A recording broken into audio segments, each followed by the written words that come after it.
আমরা শরীরের যত্ন নেই, কিন্তু মনকে ভুলে যাই। আসলে মনই শরীরের চালক, মন খারাপ থাকলে শরীরও ক্লান্ত লাগে। চলুন জেনে নেই মন ভালো রাখার 5টি সহজ উপায়। প্রথমত, নিজের অনুভূতিকে স্বীকার করুন। কষ্ট, ভয়, রাগ এসবকে দমন না করে বুঝতে চেষ্টা করুন। এতে মন হালকা হয়। দ্বিতীয়ত, প্রতিদিন অন্তত 10 মিনিট নিজের জন্য সময় রাখুন। ফোন দূরে রেখে হাঁটুন, বই পড়ুন, গান শুনুন।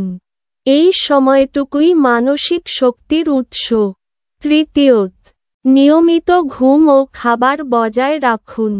অপর্যাপ্ত ঘুম স্ট্রেস বাড়ায়। চতুর্থত, কারো সঙ্গে কথা বলুন। বন্ধু, পরিবার বা কাউন্সেলরের সঙ্গে অনুভূতি ভাগ করে নিন। একাকিত্ব ভাঙে, মন হালকা হয়। পঞ্চমত, কৃতজ্ঞতা অনুশীলন করুন। প্রতিদিন 3টি ভালো ঘটনার কথা মনে করুন, মন নিজেই শান্ত হবে। মন ভালো রাখা কোনো বিলাসিতা নয়, এটা আপনার মানসিক স্বাস্থ্যের ভিত্তি।